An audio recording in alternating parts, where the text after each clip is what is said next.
اعوذ باللہ من الشیطان الرجیم بسم اللہ الرحمن الرحیم الحمد للہ رب العالمین والصلاة والسلام علی اشرف الانبیاء والمرسلین وآلہ الطیبین الطاہرین اعوذ باللہ من الشیطان الرجیم قال فما خطبک یا سامری قال بصرت بما لم يبصروا به فقبضت قبضة من اثر الرسول فنبذتها وكذلك سولت لي نفسي۔ کہا اے سامری تیرا مدعا کیا ہے؟ اس نے کہا میں نے ایسی چیز کا مشاہدہ کیا جس کا دوسروں نے مشاہدہ نہیں کیا، بس میں نے فرستادہ خدا کے نقش قدم سے ایک مٹھی بھر اٹھا لی، پھر میں نے اس بچھڑے کے قالب میں ڈال دیا اور میرے نفس نے یہ بات میرے لیے بلی بنا دی۔ حضرت موسیٰ سامری کی طرف متوجہ ہوتے ہیں اور اس سے سوال کرتے ہیں کہ تم نے یہ کیا کر دیا؟ تو سامری نے کہا کہ میں نے ایک مٹھی بھر مٹی لی تھی رسول کے نقش قدم سے، نقش پا سے، پھر اس کے وجہ سے رسول کے نقش پا کی وجہ سے اس بچھڑے نے آواز دینا شروع کر دی، فقبضت قبضة من اثر الرسول، اثر یعنی نقش پا، نقش پا سے میں نے ایک مٹھی بھر اٹھا لی، قبضت قبضة، مٹھی بھر اٹھا لی اور اس سے میں نے یہ کام کیا۔ رسول کے نقش پا سے ایک مٹھی بھر اٹھا لی، اس سے میں نے یہ کام کیا۔ اس آیت کی تفسیر بہت مشکل ہے، مفسرین کی بہت مختلف آراء ہیں، ان میں ایک رائے کا ہم ذکر کرتے ہیں، وہ تقریباً اسرائیلیات پر مبنی ہے۔ کہتے ہیں کہ حضرت موسیٰ جب دریا شق ہونے کے بعد دریا پار کر کے اس طرف کو نکلے تو پیچھے سے فرعون کا لشکر آ رہا تھا۔ فرعون کا لشکر جو ہے اس پانی کے درمیان میں راستے میں وہ گھوڑے جو ہے وہ آگے نہیں بڑھتے تھے، فرعون کا گھوڑا آگے نہیں جاتا تھا پانی دیکھ کر۔ تو کہتے ہیں جبرائیل امین آئے اور ایک گھوڑے پر سوار ہو کر اور فرعون کے گھوڑے کے آگے آگے وہ گھوڑا چلا، جبرائیل کا گھوڑا، اور پھر اس گھوڑے کو دیکھ کر کے فرعون کا گھوڑا اور لشکر والے سب جو ہے اس راستے میں چل پڑے۔ یہ واقعہ بتاتے ہیں۔ سامری کہتا ہے کہ میں نے دیکھا جبرائیل کے گھوڑے کے سموں کے نیچے زمین حرکت میں آ رہی ہے، تو میں نے وہاں سے مٹی بھر جو ہے مٹھی بھر ایک مٹی اٹھائی، مجھے پتہ چلا کہ اس مٹی کے ڈالنے سے اس گوشالے میں جان آ جائے گی۔ میں نے گوشالے میں یہ مٹی ڈال دی تو گوشالے میں جان آ گئی، لوگ جو ہے مان گئے کہ یہ معبود ہے۔ یہ تفسیر مشہور ہے، لیکن اصلاً قابل قبول نہیں ہے کہ جبرائیل کے رسول سے مراد جبرائیل ہو، پھر من اثر الرسول، رسول کے نقش پا سے یہ مٹی اٹھائی ہو، پھر اس کو گوشالے میں ڈال دیا اور پھر گوشالے میں جان آ گئی ہو۔ یہ خود صریح ہے قرآن کے خلاف یہ تفسیر۔ قرآن کہتا ہے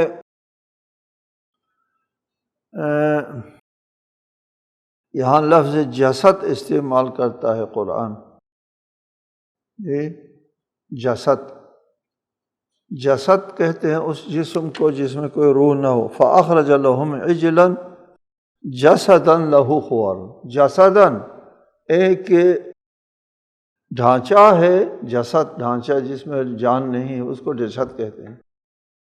جسدًا لَهُ خوار، جسد میں خوار ہے، یعنی روح نہیں ہے اس میں، بے روح ڈھانچے میں سے آواز نکلتی تھی۔ یہ قرآن یہ کہتا ہے کہ اس سے کوئی آواز نکلتی تھی۔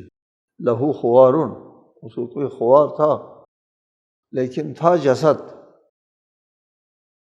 اس تفسیر یا اس روایت کے مطابق کہتے ہیں کہ اس میں جان آ گئی تھی، وہ مٹی ڈالنے کی وجہ سے۔ یہ درست نہیں ہے، یہ قرآن کی صراحت کے بھی خلاف ہے، اس تفسیر کو ہم قبول نہیں کر سکتے۔ اور بھی توجیحات و تفسیر بہت زیادہ ہے جو قرآن کے سیاق و سباق سے بہت دور ہے، اس تفسیر سے بھی زیادہ دور ہے، بہت تاویلات ہے۔ بہتر یہ ہے، بہتر تفسیر جو اختیار کی جاتی ہے وہ یہ ہے کہ اس گوسالے سے آتی تھی آواز آتی تھی۔ اس نے سامری سے جب پوچھا گیا کہ یہ تم نے کیا کیا، تو اس نے از خود یہ بات گھڑ دی۔ رسول سے مراد ہو سکتا ہے جبرائیل، ہو سکتا ہے خود موسیٰ ہو۔ میں نے آپ کے نقش قدم سے، آپ کے نقش پائے مبارک کی کرامات سے فائدہ اٹھایا ہے۔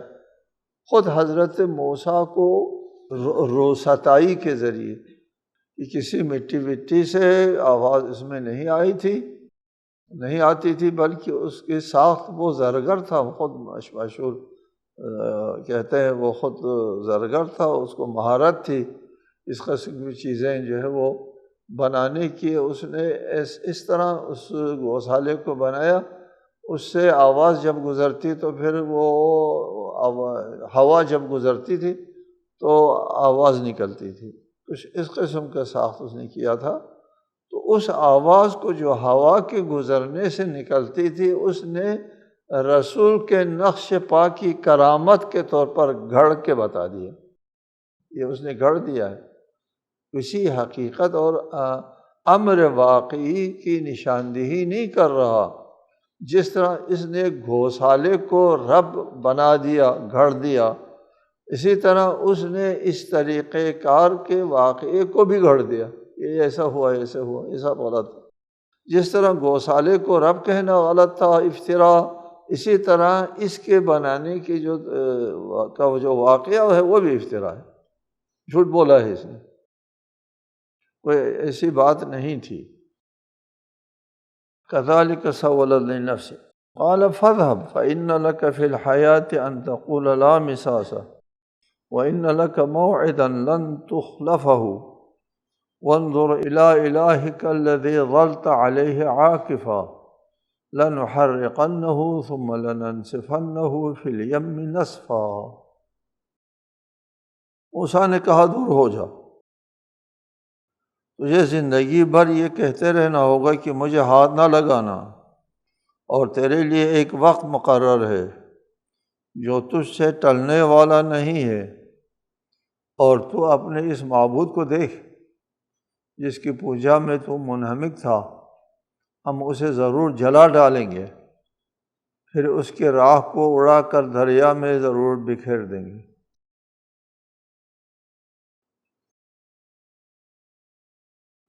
کہتا ہے حضرت موسیٰ نے اس کے لیے اس کے حق میں بددعا کی، وہ ایک ایسے مرض میں مبتلا ہو گیا، ان تقول لا مساسا، یہ اچھوت ہو گیا کہ ایسی بیماری میں مبتلا ہو گیا کہ کوئی اس کے نزدیک آتا تو وہ بیماری جو ہے وہ اس کو بھی لگ جاتی۔ تو یہ سامنے آنے والے کو کہ خبردار میری طرف نہیں آنا، کوئی اس کے نزدیک نہیں جا سکتا تھا، کوئی اس سے ملاقات نہیں کر سکتا تھا۔ تنہائی کی زندگی، بے بسی کی زندگی گزارنے پر اس کو مجبور کر دیا، ایک مدت کے لیے اس سزا میں اس کو زندہ رکھا۔ خود زندگی میں بھی لوگوں نے اس کو سزا ملتے ہوئے دیکھا، فوراً اس کو ختم نہیں کیا، ایک وقت تک اس کو ایک عذاب میں ایک اچھوت کی طرح زندگی گزارنے پر مجبور کیا، تاکہ عبرت لے، لوگ دیکھ لے کہ یہ جو گوسالہ پرستی ہے یا بت پرستی ہے یہ کس قدر عظیم جرم ہے، اس کی سزا دنیا میں یہ ہے۔ اس عبرت کے لیے اس کو ایک زندگی دے دی، وہ اچھوت کی زندگی، نجاست کی زندگی، کوئی آدمی اس کے نزدیک نہیں جا سکتا تھا۔ فَإِنَّ لَكَ فِي الْحَيَاةِ أَن تَقُولَ لَا مِسَاسَ، مت چھونا، لا مساس، یہ زندگی بھر یہ مجھے ہاتھ نہ لگانا، ہاتھ نہ لگانا، ہاتھ نہ لگانا کر کے الگ الگ تھلگ اور ایک عجیب غریب قسم کے عذاب کی زندگی میں مبتلا کیا تاکہ سب کے لیے عبرت بن جائے۔ وَإِنَّ لَكَ مَوْعِدًا، ایک وقت تک تم نے اس طرح اچھوت کی زندگی گزارنا ہے تاکہ سب لوگوں کو پتہ چل جائے۔ وَانظُرْ إِلَىٰ إِلَٰهِكَ الَّذِي ظَلْتَ عَلَيْهِ عَاكِفًا، اب دیکھ جس بت کا تم نے پوجا کیا ہے اس الہ کو دیکھو، تم اپنے معبود کو دیکھو کہ اس کو ہم جلا کر کے راکھ بنا دیں گے اور پھر دریا بوت کر دیں گے، نیست نابود کر دیں گے۔ کہ اگر یہ سونے کا تھا یہ بچھڑا، یہ سونے کو جلا کر کے اس کو راکھ کرنے کا مطلب یہ ہوگا کہ اس کو جلا کر ریزہ ریزہ کر دیا جائے اور پھر اس کو دریا میں بہا دیا جائے، کہ وہ سونا ہے، قیمتی ہے مادی اعتبار سے، لیکن عبرت کے لیے اس کو نابود کر دینا، دیکھو اگر یہ خدا ہے، یہ معبود ہے، یہ تمہارا کچھ بنا سکتا ہے، تمہارا کوئی فائدہ دے سکتا ہے، وہ تو اپنا بھی دفاع کرے نا، پھر ہم اس کو ٹکڑا ٹکڑا کر کے دریابود کر رہے ہیں، وہ اپنا دفاع نہیں کر سکتا۔ اس کو دکھانے کے لیے حضرت موسیٰ نے اس کو جلایا اور راکھ میں تبدیل کیا، یا ٹکڑوں میں ریزہ ریزہ کیا اور دریابود کر دیا۔ ٹھیک ہے، وہ حضرات جو کہتے ہیں وہ وحدت الوجود والے کہ حضرت موسیٰ نے ہارون کی سرزنش اس بات پر کی کہ تو نے گوسالہ پرستی، بت پرستی سے لوگوں کو روکا کیوں؟ یہ عین خدا پرستی ہے، خدا ہی یہی ہے، ساری کائنات میں کوئی جز خدا کوئی نہیں ہے۔ کہنے والوں کے رد میں ہے یہ آیت کہ اس کو یہ اگر خدا ہے، یہ واقعاً وحدت الوجود کے یہ جو قول ہے، اس قسم کی فکر آج بھی دنیا کے گوشے و کنارے موجود ہے۔ وحدت الوجود کا جو یہ تصور ہے کہ تمام دنیا کائنات کا وجود خدا سے عبارت ہے، خدا سے ہٹ کے کوئی وجود نہیں ہے۔ بتایا تھا آپ کو کہ وحدت الوجود کا یہ مطلب کہ وجود حقیقی اللہ ہے، باقی وجودات ذلی ہے، سائے کی طرح، اس میں حرج نہیں ہے، لیکن یہ کہنا کہ خود خدا ہے، یہ کفر ہے، شرک ہے ایک قسم کے، یہ سب کو خدا قبول کرے۔ ان لوگوں کے رد ہے اس آیت میں کہ اگر یہ گوسالہ خود خدا ہے تو پھر حضرت موسیٰ نے اس کو جلایا اور اس کو راکھ کو دریابود کر دیا۔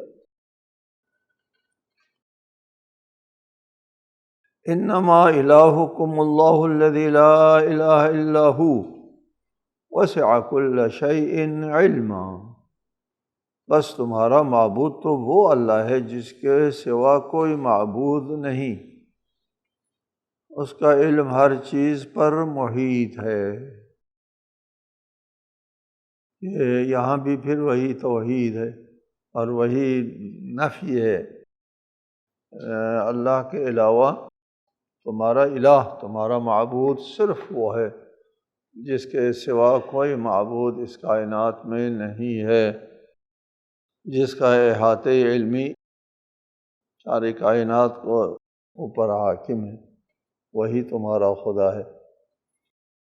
تمام انبیاء کی دعوت کی بنیاد یہی توحید ہے کہ ایک ہی خدا کی پرستش۔ کذالک نقص علیک من انباء ما قد سبق وقد آتیناک من لدنا ذکرا، اے رسول اسی طرح ہم آپ سے گزشتگان کی خبریں بیان کرتے ہیں اور ہم نے آپ کو اپنے ہاں سے ایک نصیحت عطا کی ہے۔ من اعرض عنہ فإنہ یحمل یوم القیامت وزرا، جو اس سے منہ موڑے گا پس بروز قیامت وہ ایک بوجھ اٹھائے گا۔ خالدین فیہ وساء لہم یوم القیامت حملا، جس میں یہ لوگ ہمیشہ مبتلا رہیں گے اور قیامت کے دن یہ ان کے لیے بدترین بوجھ ہوگا۔ فرمایا کذالک نقص علیک من انباء ما قد سبق، اسی طرح ہم آپ کو گزشتگان کی خبریں بیان کرتے ہیں تاکہ انبیاء کی تاریخ سے، بت پرستوں کے تاریخ سے لوگ عبرت حاصل کریں اور خدائے واحد کی طرف جو ہے وہ رخ کریں اور خدائے واحد کی بندگی کریں، خدائے واحد کی عبادت کریں۔ اس لیے ہم نے آپ کے لیے ما سبق تمام انبیاء کی خبریں، تمام انبیاء کے حالات جو ہے وہ بیان کرتے ہیں کہ انبیاء جو ہے وہ ہمیشہ کامیاب سرخرو اور تاریخ میں وہ ایک روشن باب کی طرح موجود ہے، جبکہ بت پرست لوگ جو ہے وہ معدوم ہو گئے اور ان کا کوئی وجود نہیں ہے، یہ بتانے کے لیے۔ وقد آتیناک من لدنا ذکرا، ہم نے اپنے ہاں سے آپ کے لیے ایک نصیحت عطا کی ہے۔ ذکر، نصیحت یعنی یہ قرآن کو جا بجا خداوند عالم نے ذکر کہا ہے، نصیحت کہا ہے، اور صحف انبیاء کے لیے بھی ذکر کہا ہے، اور قرآن کو بھی ذکر کہا۔ بنیادی طور پر قرآن مجید کتاب ہدایت ہے، کتاب نصیحت ہے، کتاب رہنمائی ہے، اس لیے قرآن مجید کے اول سے لے کر آخر تک جو چیز حاکم ہے وہ یہی ذکر ہے، نصیحت ہے، یہ انسان کی رہنمائی کے لیے۔ من اعرض عنہ فإنه يحمل یوم القیامت وزرا، جو اس ذکر سے، جو اس قرآن سے، جو اس نصیحت سے جو منہ موڑتا ہے وہ قیامت کے دن ایک بوجھ اٹھائے پھرے گا۔ بوجھ یعنی گناہوں کا بوجھ، شرک کا بوجھ، کفر کا بوجھ، اور غیر خدا کی پرستش کرنے کے جرم کا بوجھ، وہ قیامت کے دن اس بوجھ کے ساتھ یہ اٹھایا جائے گا۔ خالدین فیہ وساء لہم یوم القیامت حملا، جس میں یہ لوگ ہمیشہ مبتلا رہیں گے، اس بوجھ میں، اس وزر و بال میں وہ ہمیشہ مبتلا رہیں گے۔ وساء لہم یوم القیامت حملا، اور قیامت کے دن یہ ان کے لیے بدترین بوجھ ہوگا۔ حمل وزر کے معنی میں آ گئے۔ حمل ایک ہوتا ہے حمل بفتح الحاء، حمل ہوتا ہے پیٹ میں بچہ اٹھانے کو، عورت حاملہ ہو گئی اس کو حمل کہتے ہیں، مدت حمل 6 مہینہ ہے، 9 مہینہ ہے، 8 مہینہ ہے، 1 سال ہے، مدت حمل۔ حمل بوجھ کو کہتے ہیں، اسی وزر کے معنوں میں ہے۔ قیامت کے دن اس کے لیے بڑا بوجھ بدترین بوجھ ہو جائے گا کہ وہ اپنے اوپر سے اس بوجھ کو نہیں اٹھا سکیں گے۔ یوم ینفخ فی الصور ونحشر المجرمین یومئذ زرقا، اس دن صور پھونکا جائے گا اور ہم مجرموں کو جمع کریں گے، جن کی آنکھیں بے نور، یعنی خوف کے مارے جن کی آنکھیں بے نور ہو جائیں گی۔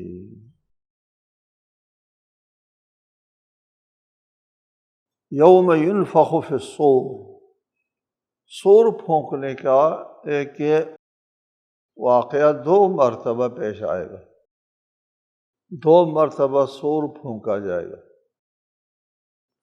یہ صور پھونکنا کیا ہے اس کی تفصیلات کا ہم کو علم نہیں، کہ ایک صور پھونکنے سے قیامت برپا ہو جائے گی، کائنات میں انقلاب آ جائے گا، موجودہ کائنات کو لپیٹ دیا جائے گا، موجودہ نظام اور سسٹم ختم ہو جائے گا، ایک تمام روح جو ہے وہ سب کے سب ختم ہو جائیں گے، ایک صور پھونکنے سے قیامت قائم ہو جائے گی، یہ نظام درہم برہم ہو جائے گا۔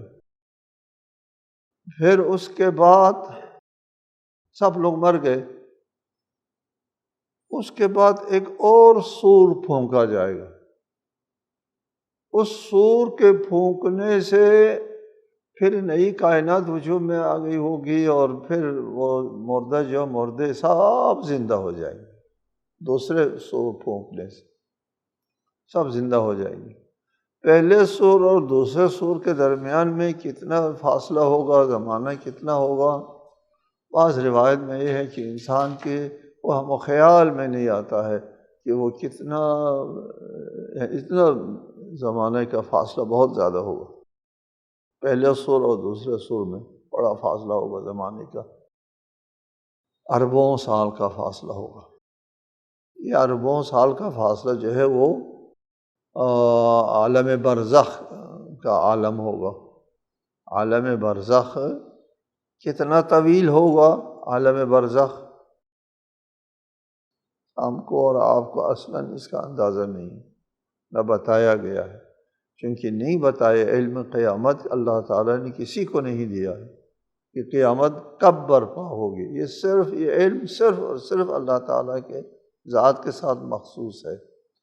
قیامت کب برپا ہوگی کسی کے علم میں نہیں ہے، پہلا سور کب پھونکا جائے گا معلوم نہیں ہے، کب پھونکا جائے گا، کتنی دیر بعد اب سے، اور پھر اس کے بعد دوسرا سور کب پھونکا جائے گا یہ بھی کسی کے علم میں نہیں۔ ان دونوں کے درمیان میں فاصلہ کتنا ہوگا، کتنا وقت ہوگا، اس کا بھی کوئی علم نہیں۔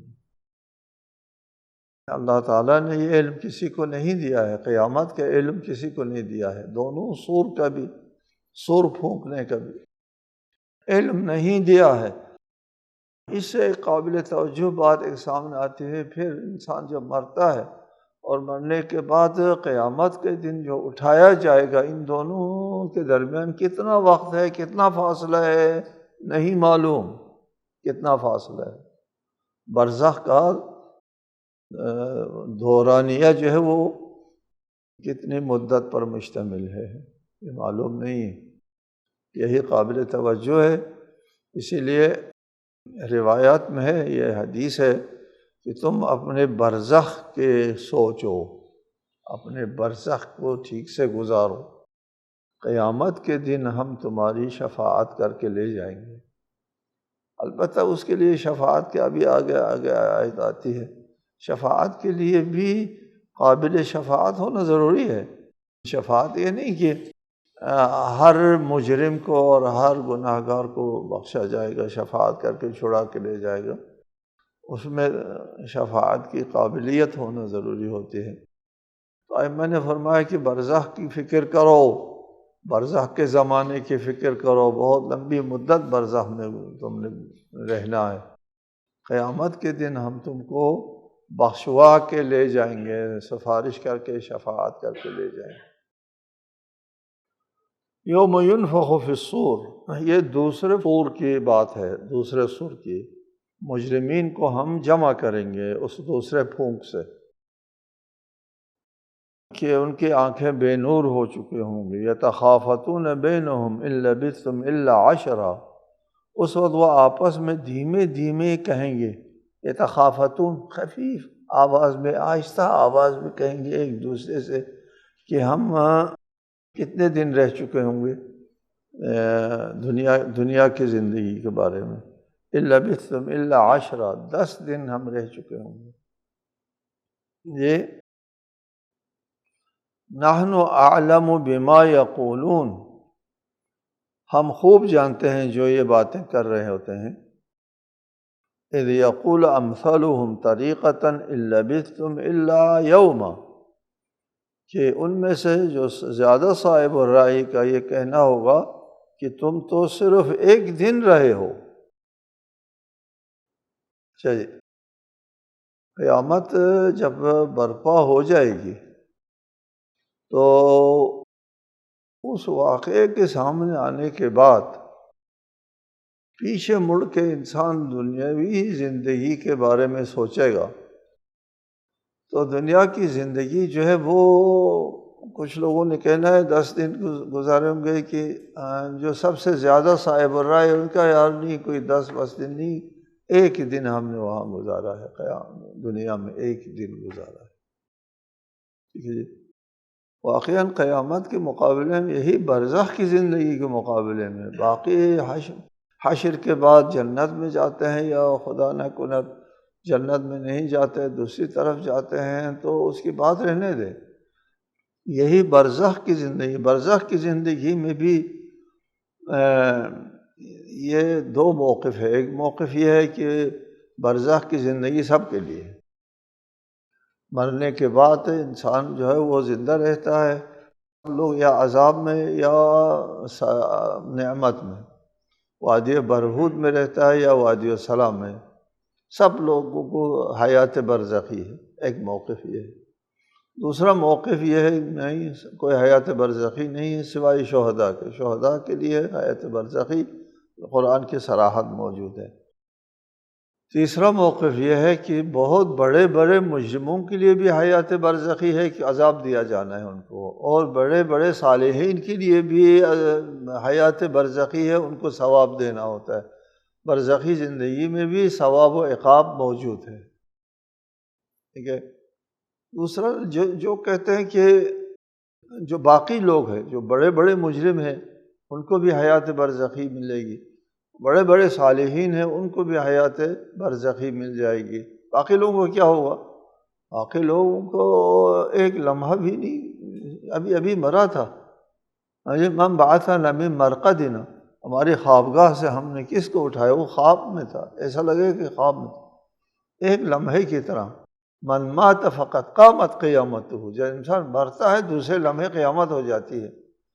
اس دوران میں کتنا وقت گزرا ہے، وہ وقت جب انسان مر جاتا ہے تو زمانی نہیں ہوتا، وقت جو ہے اس کے لیے سوال پیدا نہیں ہوتا وقت کا۔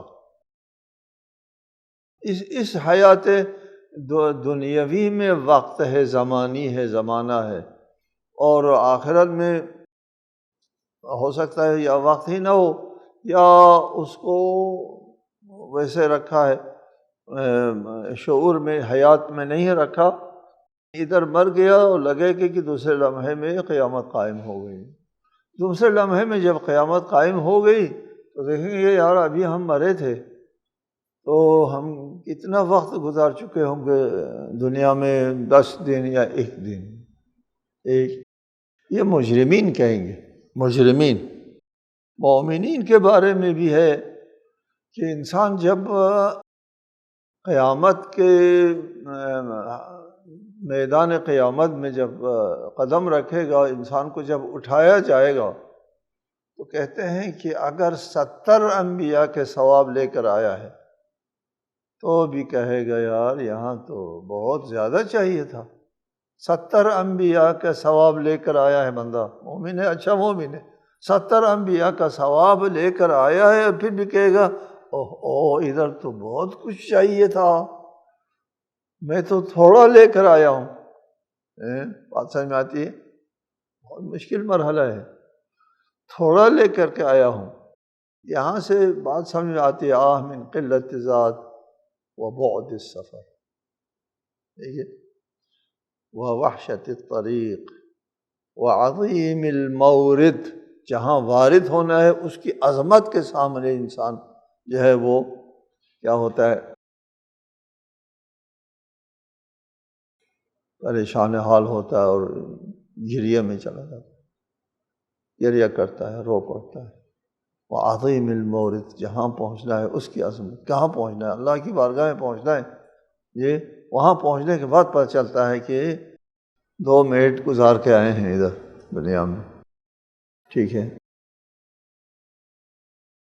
السلام علیکم ورحمۃ اللہ وبرکاتہ۔